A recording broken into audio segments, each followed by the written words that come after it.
সুমন ছিল একটি সাধারণ মধ্যবিত্ত পরিবারের বড় ছেলে। তার কাঁধে ছিল পাহাড় সমান দায়িত্ব আর দুচোখ ভরা স্বপ্ন পূরণের প্রবল আকাঙ্ক্ষা। সে মনে প্রাণে বিশ্বাস করত পরিশ্রম করলে একদিন সব অন্ধকার কেটে যাবে। আর তার এই কঠিন জীবনযুদ্ধে ছায়ার মতো পাশে ছিল নীলা, যে তাকে ভালোবেসেছিল কোনো স্বার্থ ছাড়াই।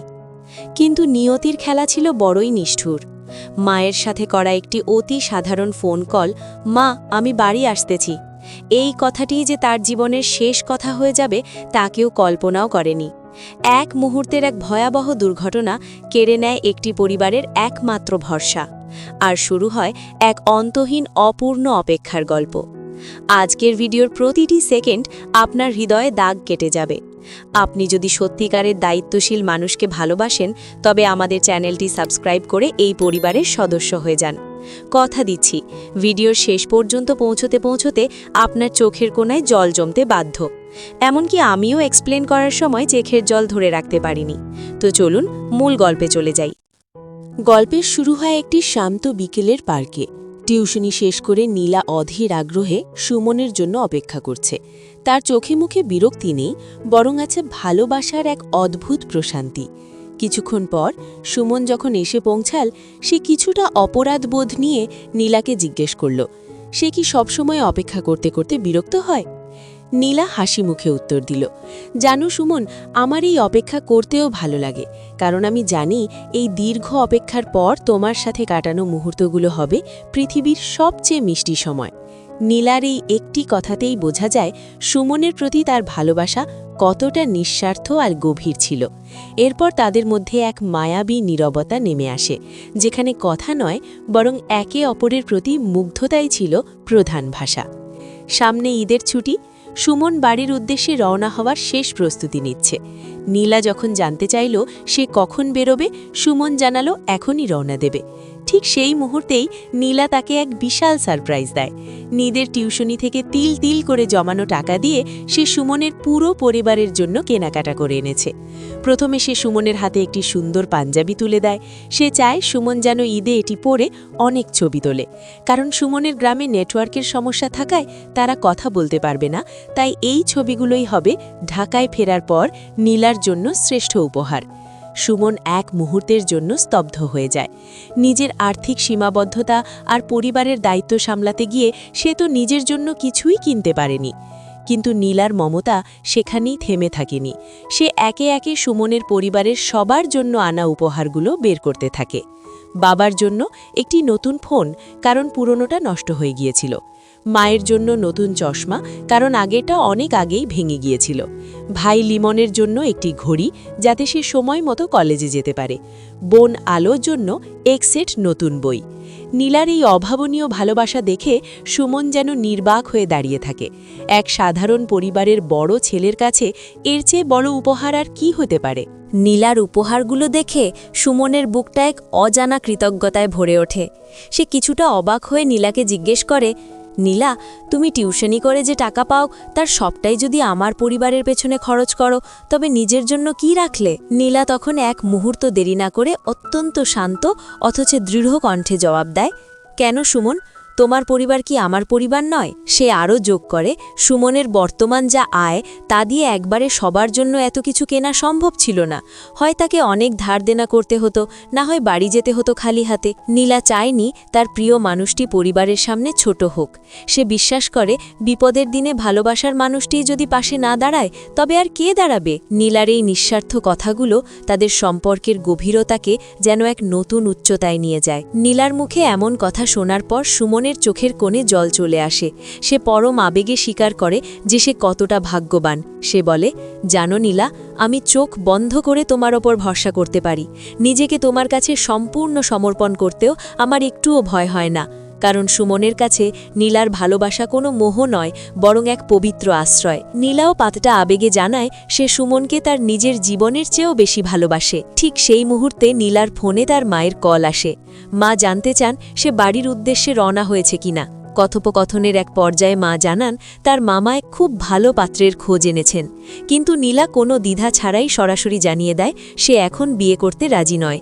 তার প্রথম লক্ষ্য নিজের পায়ে দাঁড়ানো এবং নিজের কেরিয়ার গড়া। মা তাকে বোঝানোর চেষ্টা করলেও নীলা তার সিদ্ধান্তে অনড় থাকে এবং বিনয়ের সাথে ফোনটি রেখে দেয়। ফোন রাখার পর সুমন আবার সেই চিরচেনা সংশয়ে ভোগে। সে নীলাকে জিজ্ঞেস করে, নীলা, তোমার মা তো ঠিকই বলছেন, আমার মতো সাধারণ এক ছেলের জন্য অপেক্ষা না করে তোমার কি কোনো প্রতিষ্ঠিত পাত্রকে বিয়ে করে নেওয়া উচিত নয়? নীলা তখন সুমনের চোখের দিকে তাকিয়ে আত্মবিশ্বাসের সাথে পাল্টা প্রশ্ন করে, কেন? তুমি কি আমার জন্য যথেষ্ট নও? সুমন নিজের সীমাবদ্ধতা আর নীলার রূপের তুলনা টেনে বলে, সে অত্যন্ত সাধারণ ঘরের এক সাধারণ ছেলে, যার ভবিষ্যৎ অনিশ্চিত। অন্যদিকে নীলা অনেক বেশি সুন্দরী এবং গুণবতী। সে চাইলেই যে কোনো বিত্তশালী পরিবারে সুখে থাকতে পারে। সুমনের এই হীনমন্যতা আসলে তার প্রতি নীলার ভালোবাসার বিশালতাকেই বারবার প্রমাণ করে দেয়। সে ভয় পায় পাছে তার অভাবের সংসারে নীলার রূপ আর গুণ হারিয়ে না যায়। সুমনের সংশয়ের জবাবে নীলা যখন সরাসরি প্রশ্ন করে, কেউ কি আমাকে তোমার মতো করে ভালোবাসবে? তখনই যেন পৃথিবীর সব যুক্তি থেমে যায়।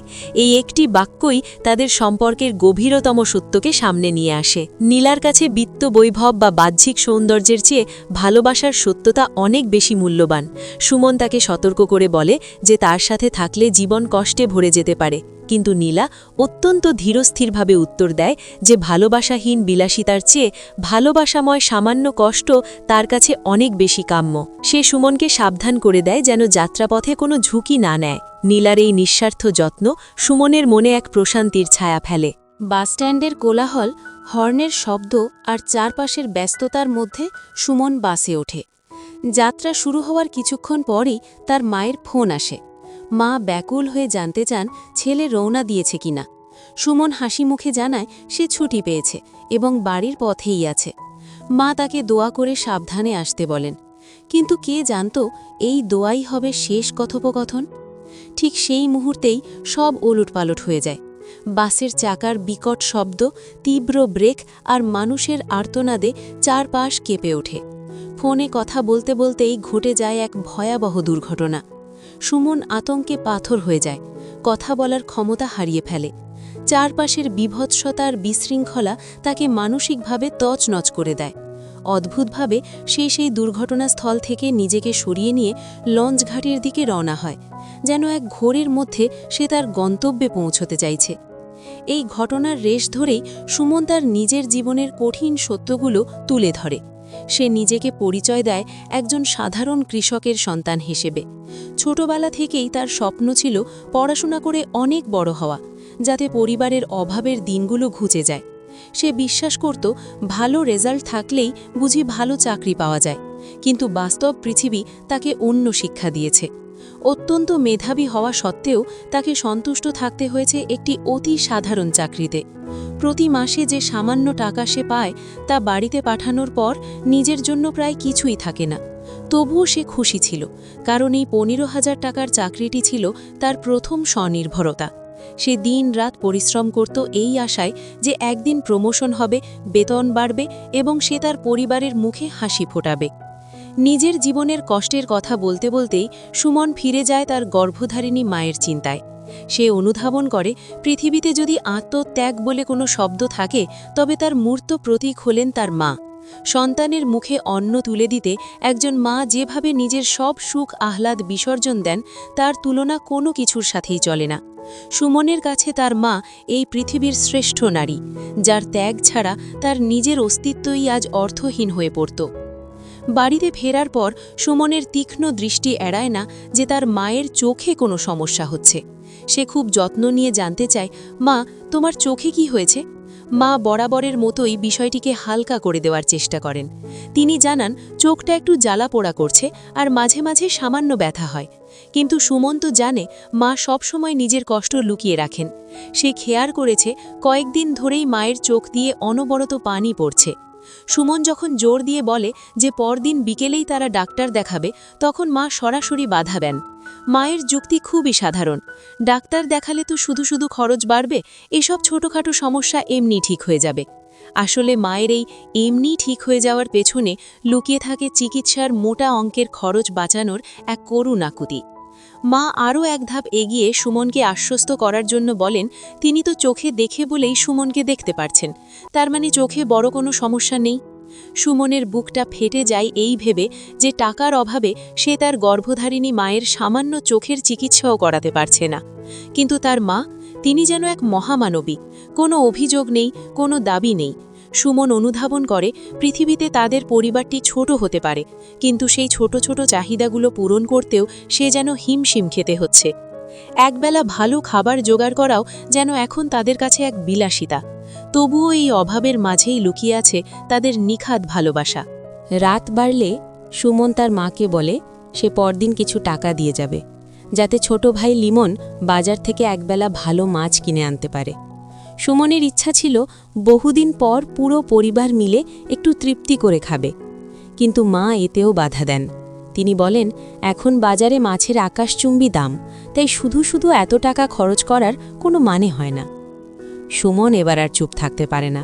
সে তার ভেতরের জমে থাকা কষ্ট থেকে বলে ওঠে, মা, প্রতিদিন পান্তা ভাত আর কাঁচামরিচ পেঁয়াজ খেতে খেতে সবার মুখে অরুচি চলে এসেছে। একটু ভালো খাবার কি আমাদের প্রাপ্য নয়? কিন্তু মা অদ্ভুত এক মায়াবী হাসি দিয়ে বলেন যে তারা ছোটবেলা থেকেই পান্তা ভাতে অভ্যস্ত, এতে তাদের কোনো কষ্ট নেই। সুমন মনে মনে জানে পান্তা ভাত মায়ের পছন্দ নয়, বরং সুমনের পকেটের অবস্থা জানেন বলেই মা আজ পান্তা ভাতকে অমৃত বলছেন। সুমনের অগোচরে তার বাবা মায়ের মধ্যে এক বিষণ্ণ কথোপকথন হয়। তারা আলোচনা করেন সুমনের উপর থাকা পাহাড় সমান চাপের কথা। তারা বুঝতে পারেন বড় ছেলে হিসেবে সুমন কতটা পিষ্ট হচ্ছে এই অভাবের জাঁতাকলে। মা বলেন, ছেলেটা নিজের জন্য একটা জামা পর্যন্ত কেনে না, সব টাকা সংসারের পেছনে ঢেলে দেয়। বাবা দীর্ঘশ্বাস ফেলে ভাবেন, যদি তিনি আজ সক্ষম হতেন তবে হয়তো তার কলিজার টুকরো ছেলেটাকে এভাবে দিনরাত এক করে খাটতে হতো না। পরিবারের এই ছোট ছোট কষ্টগুলোই যেন সুমনের লড়াই করার জেদকে আরও বাড়িয়ে দেয়। আড়ালে দাঁড়িয়ে সুমন যখন তার বাবা মায়ের কথা শুনে তার বুকটা ফেটে যায়। বাবা মা দুজনেই বুঝতে পারছেন পুরো সংসারের জোয়াল এখন একলা সুমনের কাঁধে। ছোট ভাই বোনদের পড়াশুনো থেকে শুরু করে আদরের বোন আলোর বিয়ের চিন্তা সবই যেন সুমনের উপর এক পাহাড় সমান চাপ। মা দীর্ঘশ্বাস ফেলে বলেন, মেয়েটার যদি একটা গতি হতো তবে ছেলেটার বোঝা কিছুটা কমত। কিন্তু বাবা রূঢ় বাস্তবতাকে অস্বীকার করতে পারেন না। সমাজে অভাবী ঘরের মেয়ের বিয়ে মানেই নগদ টাকা, খাট, টিভি আর যৌতুকের লম্বা ফেরিস্টি। সামর্থ্যের অভাবে নিজের বাবা মায়ের এই অসহায়ত্ব দেখে সুমনের মনে হয় একজন সন্তান হিসেবে সে বুঝি ব্যর্থ। নিজের স্বপ্নগুলো বিসর্জন দিয়েও সে যখন তাদের মুখে হাসি ফোটাতে পারে না, তখন সেই হাহাকার তাকে কুরে কুরে খায়। অবশেষে ঈদের ছুটি শেষ হয়। সুমনকে আবার ফিরতে হয় যান্ত্রিক শহর ঢাকায়, সেই কর্মব্যস্ত জীবনে। বাস টার্মিনালের চিরচেনা কোলাহল, হেলপারদের চিৎকার আর মানুষের ভিড়ে সে লক্ষ্য করে এক অদ্ভুত দৃশ্য। মানুষ মাত্র 50 টাকা বাঁচানোর জন্য জীবনের ঝুঁকি নিয়ে বাসের ছাদে উঠছে। অভাব মানুষকে কতটুকু আপোষে বাধ্য করে তাই বাসের ছাদের যাত্রীদের দেখলেই বোঝা যায়। এই কষ্টের মাঝেও সুমনের মনে এক চিলতি সুখের পরশ বুলিয়ে দেয় নীলার স্মৃতি। সে মনে মনে ভাবে তার জীবনে নীলার উপস্থিতিই তাকে পূর্ণতা দেয়। গল্পটি এবার ফিরে যায় সেই দিনে যখন সুমন আর নীলার প্রথম দেখা হয়েছিল। সেদিন পার্কে নীলার বান্ধবী প্রিয়া এবং তার প্রেমিকের মধ্যে তুমুল ঝগড়া চলছিল। কেউ কাউকে এক চুল ছাড় দিতে রাজি নয়। প্রিয়ার অভিযোগ ছিল তাকে সময় দেওয়া হয় না, আর তার প্রেমিকের অভিযোগ ছিল প্রিয়া সবসময় নিজের কাজ নিয়ে ব্যস্ত থাকে। এই অর্থহীন তর্কে যখন সম্পর্কের সুতো ছিঁড়ে যাওয়ার উপক্রম, ঠিক তখনই নীলা ত্রাতা হয়ে এগিয়ে আসে। নীলা অত্যন্ত সুন্দরভাবে তাদের বোঝায় যে ভালোবাসা মানে কেবল আবেগ নয়, ভালোবাসা মানে একে অপরকে বুঝতে পারা, আন্ডারস্ট্যান্ডিং। সে বলে একটা ছেলে যখন চাকরি বা ক্যারিয়ারের জন্য লড়াই করে তখন তার ওপর মানসিক চাপ থাকে অনেক বেশি। সেই চাপের সময় তাকে দোষারোপ না করে পাশে দাঁড়ানোটাই প্রকৃত ভালোবাসা। নীলার মতে সম্পর্কে খুনসুটি বা অভিমান থাকা ভালো, কিন্তু জেদ বা ঝগড়া সম্পর্ককে বিষিয়ে দেয়। নীলার এই গভীর জীবন দর্শন শুনে প্রিয়া নিজের ভুল বুঝতে পারে এবং তাদের সম্পর্ক আবার জোড়া লাগে। দূর থেকে দাঁড়িয়ে সুমন পুরো ঘটনাটি দেখছিল। নীলার সেই স্বচ্ছ হাসি, তার কথা বলার ভঙ্গি আর অন্যের প্রতি সহমর্মিতা দেখে সুমন স্তব্ধ হয়ে যায়। সে মনে মনে স্বীকার করে প্রথম দেখাতেই তার প্রেম হয়নি ঠিকই, কিন্তু নীলার ব্যক্তিত্ব তাকে অসম্ভব মুগ্ধ করেছিল। সে কখনো ভাবেনি এই মেয়েটির সাথে তার আবার দেখা হবে, কিন্তু ভাগ্য বা নিয়তি তাদের জন্য অন্য কিছু লিখে রেখেছিল। গল্পের মোড় ঘোরে একদিন বিকেলে। টিউশনি শেষ করে নীলা যখন তার হোস্টেলে ফিরছিল, হঠাৎ নির্জন রাস্তায় এক ছিনতাইকারী তার ব্যাগ ছিনিয়ে নিয়ে দৌড়ে পালায়। নীলা কিছু বুঝে ওঠার আগেই সব হারিয়ে হতভম্ব হয়ে দাঁড়িয়ে থাকে। সেই বিপদ থেকেই শুরু হয় সুমন আর নীলার জীবনের এক নতুন অধ্যায়। ছিনতাইকারীর কবলে পড়ে যখন নীলা দিশেহারা, ঠিক তখনই দেবদূতের মতো সুমন সেখানে এসে উপস্থিত হয়। সে নীলাকে উদ্ধার করে একটি রিকশায় তুলে দেয়। নীলার ব্যাগের সাথে তার টাকা পয়সাও ছিনতাই হয়ে যাওয়ায় সুমন নিজের পকেট থেকে রিকশা ভাড়া মিটিয়ে দেয়। কৃতজ্ঞতাস্বরূপ নীলা যখন টাকাটা ফেরত দিতে চায়, সুমন তখন মৃদু হেসে এক দারুণ কথা বলে, ঢাকা শহর তো আসলে খুব একটা বড় নয়, ঘুরতে ঘুরতে ঠিকই একদিন দেখা হয়ে যাবে। সুমনের সেই কথা যেন সত্যিই ফলে যায়। পরের দিন সকালে চায়ের দোকানে বসে থাকার সময় হঠাৎ নীলার সাথে তার দেখা। নীলা পুনরায় টাকা ফেরত দিতে চাইলে সুমন বিনয়ের সাথে তা ফিরিয়ে দেয়। সাহায্যের জন্য নীলার সেই ছোট্ট একটি ধন্যবাদ থেকেই তাদের বন্ধুত্বের শুরু। এরপর দিনের পর দিন একসাথে কাটানো সময়গুলো তাদের সেই বন্ধুত্বকে এক গভীর প্রেমে রূপ দেয়। গল্পের মোড় ঘোরে সুমনের পরিবারের দৃশ্যে। বাবা মা আর দুই ভাই বোনকে নিয়ে সুমনের সাজানো পৃথিবী।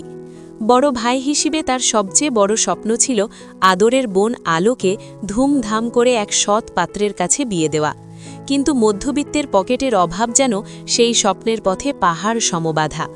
পাত্রপক্ষের যৌতুক আর নানা চাহিদার কথা ভেবে সুমন যখন দিশেহারা, তখন বোন আলো সবটা বুঝতে পারে। একদিন আলো তার ভাইকে গিয়ে বলে সে নিজেও ঢাকা গিয়ে কোনো একটি চাকরি করতে চায়। সুমন তার বোনের চোখের দিকে তাকিয়ে বুঝতে পারে চাকরি করাটা আলোর শখ নয়, বরং বড় ভাইয়ের ওপর থেকে সংসারের বোঝা কিছুটা কমাতে চায় সে। অন্যদিকে সুমনের মেধাবী ছোট ভাইয়ের স্বপ্ন সে বড় হয়ে ডাক্তার হবে। সেই ছোট ভাইটি যখন একটি ঘড়ি আবদার করে বসে, সুমন না করতে পারে না। মধ্যবিত্ত পরিবারের বড় ছেলেরাই জানে নিজের পকেটে টাকা না থাকলেও সবার আবদার হাসি মুখে পূরণ করাটা কতটা কষ্টের। সুমন অত্যন্ত পরিশ্রমী ও দক্ষ। সে বিশ্বাস করত তার এই কঠোর পরিশ্রমই তাকে প্রমোশন এনে দেবে। অফিসের বসও তার কাজে সন্তুষ্ট ছিলেন, তাই সুমনের মনে প্রবল আশা ছিল যে এবারের পদোন্নতি তো তারই হবে। এই প্রমোশনটি তার জন্য ছিল বেঁচে থাকার নতুন রসদ, কারণ এতে তার পরিবারের অনেক অভাব দূর হতো। কিন্তু পরদিন অফিসে গিয়ে সুমন এক অদ্ভুত দৃশ্য দেখে। তার এক সহকর্মী সবাইকে মহা আনন্দে মিষ্টি খাওয়াচ্ছে। কারণ জানতে চাইলে সে জানায় তার প্রমোশন হয়ে গেছে। যেই পদটির জন্য সুমন রাত দিন এক করে খেটেছে, সেটি জুটেছে অন্য কারো কপালে। সুমন যেন আকাশ থেকে পড়ে, তার পায়ের তলার মাটি সরে যায়। সে বুঝতে পারে না মেধা আর পরিশ্রমের চেয়েও অন্য কোনো শক্তি অফিসের এই সিদ্ধান্ত বদলে দিয়েছে। পরে সেই সহকর্মীর কথোপকথন থেকে সুমন জানতে পারে এক রূঢ় বাস্তবতা। প্রমোশনটি মেধা বা যোগ্যতার ভিত্তিতে হয়নি, বরং ওপর মহলের সুপারিশ আর তদবিরের জোরে হয়েছে। মধ্যবিত্তের সততা যেখানে হেরে যায় ক্ষমতার কাছে, সুমনের জীবনে সেই অন্ধকার মুহূর্তটি নেমে আসে। প্রমোশনের সেই টাকা দিয়ে সে যে পরিবারের মুখে হাসি ফোটানোর স্বপ্ন দেখেছিল, এক নিমেষেই তা চুরমার হয়ে যায়। অফিসের সেই কালিগ বসের কেবিনে একটি বড় মিষ্টির প্যাকেট নিয়ে ঢোকে, কিন্তু সেই প্যাকেটের ভেতর কেবল মিষ্টি ছিল না, ছিল বিশেষ কিছু, অর্থাৎ মোটা অঙ্কের ঘুষ। কালিগটি বসকে সরাসরি প্রস্তাব দেয়, প্রমোশনটি তার চাইই চায়। বস প্রথমে ইতস্তত করেন, কারণ তিনি জানেন মেধার যোগ্যতায় সুমনের ধারে কাছেও কেউ নেই। কিন্তু লোভের কাছে বিবেক হার মানে। বসের চোখের সামনে টাকার প্যাকেট সুমনের সব পরিশ্রমকে ম্লান করে দেয়। ঘটনার পর সেই কালিগ সুমনকে উপহাস করে বলে, শোনো সুমন, বড় হতে হলে শুধু মেধার পরিশ্রম থাকলে চলে না, সঠিক জায়গায় টাকাও ঢালতে হয়। সুমনের দীর্ঘদিনের বিশ্বাস ভেঙে চুরমার হয়ে যায়। সে বুঝতে পারে পরিশ্রম সাফল্যের চাবিকাঠি হলেও এই কলুষিত সমাজে মাঝে মধ্যে টাকা আর প্রভাবের কাছে সেই চাবিকাঠি অকেজো হয়ে পড়ে। মন ভাঙা অবস্থায় সুমন ছুটে যায় নীলার কাছে। নীলা তো শুধু তার প্রেমিকা নয়, সে ছিল সুমনের সব কষ্টের আশ্রয়। সুমনের মলিন মুখ দেখেই নীলা বুঝে ফেলে প্রমোশনটি এবারও তার কপালে জোটেনি। নীলা তখন সুমনকে পরম মমতায় সান্ত্বনা দিয়ে বলে, মন খারাপ করো না সুমন, হয়তো এই প্রমোশনটা ছোট পদের জন্য ছিল বলেই সৃষ্টিকর্তা তোমাকে দেননি। দেখবে এরপরে তোমার জন্য অনেক বড় কোনো সুযোগ অপেক্ষা করছে। নীলার এই ইতিবাচক কথাগুলো সুমনের তপ্ত বুকে এক পশলা বৃষ্টির মতো কাজ করে।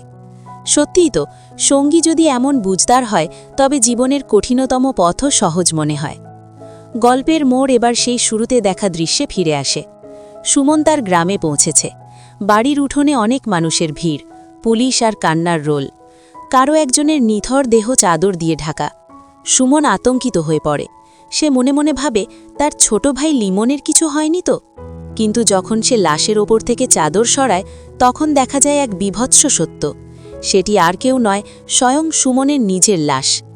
আসলে বাসে করে আসার পথে যখন সুমন মায়ের সাথে ফোনে কথা বলছিল, ঠিক সেই সময় রাস্তা পার হবার সময় এক ভয়াবহ ট্রাক দুর্ঘটনা ঘটে। কথা বলতে বলতে অসাবধানতাবশত সে ট্রাকের নিচে চাপা পড়ে। ফোনের ওপাশে থাকা মা চিৎকার করলেও সুমনের কোনো সাড়া মেলেনি। ঘটনাস্থলেই তার জীবন প্রদীপ নিভে যায়। এতক্ষণ আমরা যা দেখছিলাম তা ছিল সুমনের অতৃপ্ত আত্মার এক আকুতি। সুমনের এই অকাল মৃত্যুতে একটি পুরো পরিবার অন্ধকারে তলিয়ে যায়। পরিবারের একমাত্র উপার্জনক্ষম ব্যক্তিটিকে হারিয়ে বাবা মা আজ দিশেহারা। সুমনের মা, যিনি স্বপ্ন দেখতেন ছেলে টাকা জমালে চোখের অপারেশন করাবেন, তিনি আজ শোকে পাথর। ছোট ভাই লিমন, যে ডাক্তার হওয়ার স্বপ্ন দেখত, সেই স্বপ্নের ধারকই আজ আর নেই। আদরের বোন আলো, যার বিয়ের জন্য সুমন নিজের সব সুখ বিসর্জন দিয়েছিল, তার ভবিষ্যৎ আজ অনিশ্চিত। বৃদ্ধ বাবা, যার গর্ব ছিল তার ছেলে গ্রামের মুখ উজ্জ্বল করবে, তিনি আজ স্তব্ধ হয়ে নিজের বড় ছেলের নিথর দেহের দিকে তাকিয়ে আছেন। সুমন সবার স্বপ্ন পূরণ করতে চেয়েছিল, কিন্তু ভাগ্যের নির্মম পরিহাসে সবাইকে এক সমুদ্র কান্নায় ভাসিয়ে দিয়ে সে চলে গেল না ফেরার দেশে। তার সাথে সাথেই সমাহিত হল একটি মধ্যবিত্ত পরিবারের হাজারো স্বপ্ন আর এক তরুণীর নিঃস্বার্থ ভালোবাসা। সুমন তো চলে গেল, হয়তো মুক্তি পেল এই যান্ত্রিক শহরের হাড় ভাঙা খাটুনি আর প্রমোশন না পাওয়ার অপমান থেকে। কিন্তু পেছনে ফেলে যাওয়া মানুষগুলোর কি হবে? সুমনের মতো গ্রামের সাধারণ অনেক ছেলেই প্রতি বছর এভাবে ছোট ছোট শিউলি ফুলের মতো অকালে ঝরে যায়।